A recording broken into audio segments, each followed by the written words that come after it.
Hey everyone, got something a little bit new, a little bit different for you today. This is not the way I normally do a video and stuff. I had to kind of change things around, and I got a little bit different camera. Got some stuff maybe going to be going on the board here behind me, but wanted to get your feedback on this and see if you like receiving some new information this way.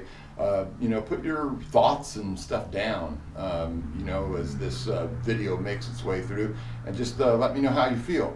So anyway, the purpose of this video, or I should say the subject of this video today, is saving corrections.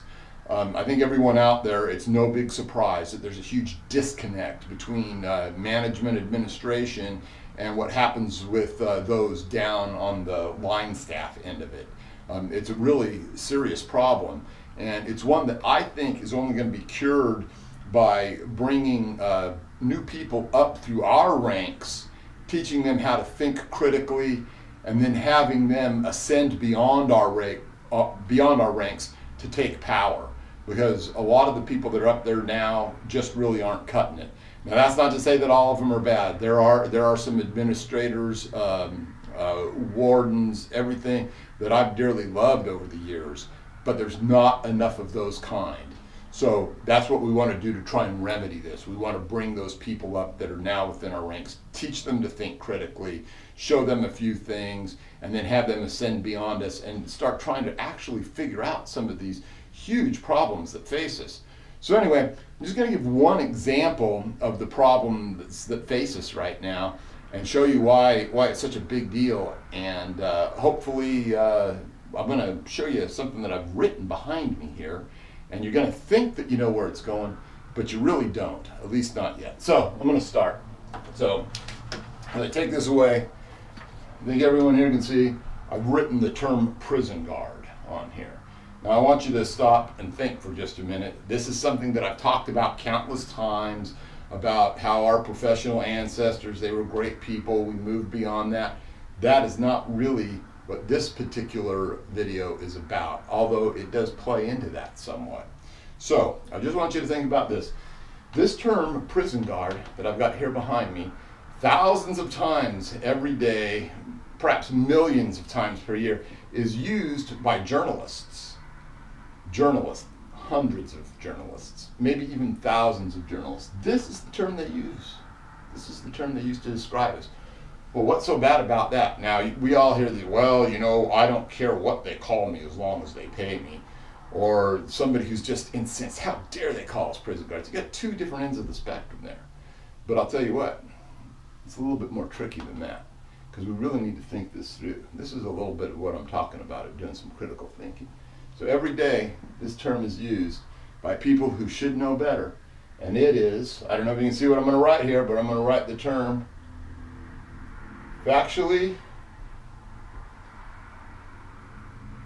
inaccurate. Factually inaccurate. All right? So, to move on beyond that, I'm going to write two more terms down here. One of them is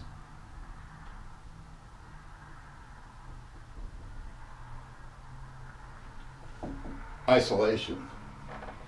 The second one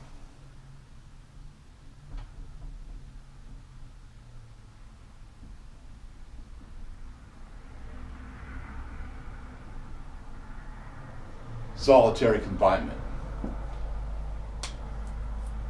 I think you've guessed by now just exactly what all of these terms have in common when they're used by the journalists of today and when they're used by your administrators and your management today, by and large. They're all factually inaccurate. This is the challenge that we face. When you look at what happened in Ohio at Lucasville the other day, where they were trying to run this program in order for it not to be isolation or solitary confinement, which factually inaccurate terms, but someone wanted to be politically correct, play games with policies and procedures that affected people, and that's the outcome. Isolation and solitary confinement, by and large, do not exist in the United States. What we have is administrative segregation, and we have security housing units. So that's just my thought. That's my little thing that I wanted to share with everyone. We need to start thinking these things through. We need to start putting this into the minds of the young people. And this is just one example. There's thousands of examples like this out there that we could talk about. But this is one I just wanted to bring to mind to show you what it is that we're up against. Because until we get people to use the right words, because words mean things. But we've got administrators up there that aren't even fighting the fight. They're not even bothering to correct anyone on this. I know one guy that's been up there and has corrected people on a national level, and that's Anthony Ganji. I've seen him do it. So anyway, just wanted to bring this to you. I want your feedback. Tell me what you guys think. There's a lot more stuff that I can do with a board like this and maybe a little bit different gear. Today I just kind of try and get it together.